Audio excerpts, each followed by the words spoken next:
Tarehe 9 ya mwezi wa pili mwaka 2026 kesi ya uhaini dhidi ya mwenyekiti wa Chama cha Demokrasia na Maendeleo ndugu Tundu Antipas Mughwai Lissu imeitwa na imeendelea upande wa serikali kuweza kuwasilisha majibu yao ya zile hoja za upingamizi ambazo wakili Tundu Lissu alikuwa ameziwasilisha. Lakini kesi ilivyoanza, mwenyekiti Tundu Lissu aliomba kuwasilisha hoja 3 za msingi kuhusiana na jinsi ambavyo kesi hii imekuwa inaendeshwa, sababu kesi ya uhaini ni kosa kubwa sana katika Jamhuri ya Muungano ya Tanzania kwa mujibu wa katiba ibara 24 ibara 28 ibara ndogo ya 4 ya katiba ya Jamhuri ya Muungano ya Tanzania. Sasa amezungumzia jinsi ambavyo kesi hii imechukua muda mrefu, kwamba iko chini ya majaji watatu, inaelezwa kwa mfumo wa mikutano au wa session, ambao kwa kweli ukienda na mfumo huo unasababisha kesi ikae muda mrefu. Ameweza kueleza kwamba tokea ameshikwa ile tarehe 9 ya mwezi wa 4 mwaka 2025 mpaka hivi leo ni siku ya 307.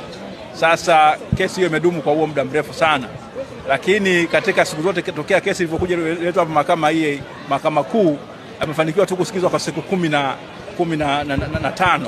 Sasa ni kwamba muda mrefu sana umetumika bila kesi yake kusikilizwa, na tokea tarehe 12 ya mwezi wa 11 mwaka 2025 mpaka hivi leo ni siku 87 ambazo zilikuwa zimepita, 88 samani, ambazo kesi yake ilikuwa haijaitwa. Kwa hiyo amesema utaratibu huu sio mzuri, maana yake unasababisha matatizo. Kingine amelalamikia mfumo wa magereza wa kuzuia mawasiliano yake na mawakili na ndugu. Kwanza tokea tarehe 12 ya mwezi wa 11 imekuwa ni vigumu kwake yeye kuweza kukutana na mawakili bila usiri au bila ile faragha inayotakikana, kwamba sheria zile kanuni za magereza zinaagiza kwamba mfungwa anapokutana na mawakili, tunazungumzia mfungwa maana ya kwamba mfungwa aliyefungwa au mfungwa ambaye ni mahabusu, anatakiwa aweze kuzungumza na wakili wake akionekana mbele ya maafisa wa magereza au askari wa magereza, lakini bila kusikiwa. Lakini sivyo ambavyo imekuwa tokea tarehe 12 ya mwezi wa 11 2025 hadi hivi sasa.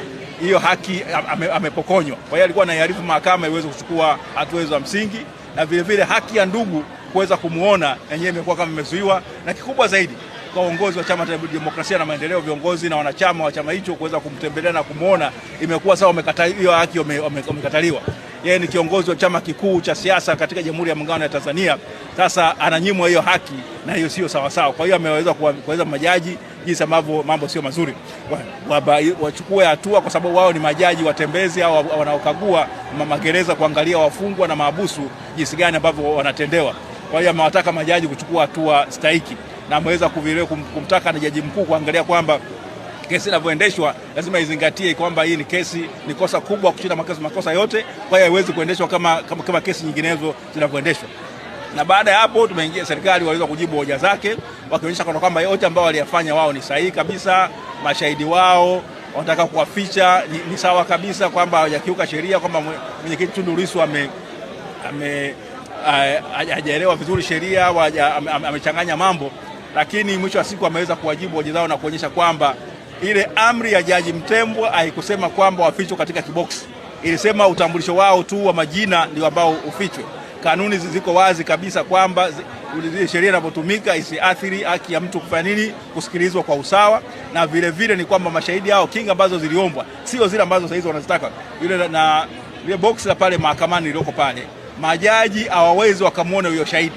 Ni kweli kama yule mtu ambaye amelindwa na anatakiwa akae kwenye kiboksi, hatakiwi kuonekana na mshtakiwa na wao watu wengine ambao wanahudhuria mahakamani, ila majaji lazima wamuone. Sasa huyo mtu aonekane, kwa sababu kile kiboksi kiko usambamba kabisa na majaji hawawezi wakamuona, ili kuweza kujua huyu mwenendo wake, jinsi anavyokaa pale mahakamani, kama ni mtu mkweli au ni mtu muongo. Kwa Kiingereza tunaita dimina.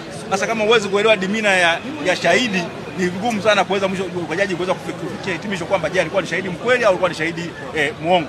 Sasa na vile vile kumekuwa na ubishano kuhusiana na tangazo la serikali iliyotangaza ile sheria ya uficho ya mwaka 2018. serikali leo wamekuja na karatasi ambao wanasema kwamba hiyo ni uthibitisho kwamba sheria ilichapishwa. Mwenyekiti Tundu Lissu amebisha, amesema kwamba sio kuchapishwa hivyo, na mawataka majaji kwenda na wao kufanya uchunguzi wao, utafiti wao, wasichukulie sheria kijuujuu tu, kama kunakuwa na hoja ya ubishanifu ambayo inabishaniwa kwamba kesi hiyo au sheria hiyo haikutungwa na kuchapishwa kwenye gazeti la serikali, basi ni jukumu la mahakama kuweza kujiridhisha kama ni kweli ilichapishwa katika gazeti la serikali.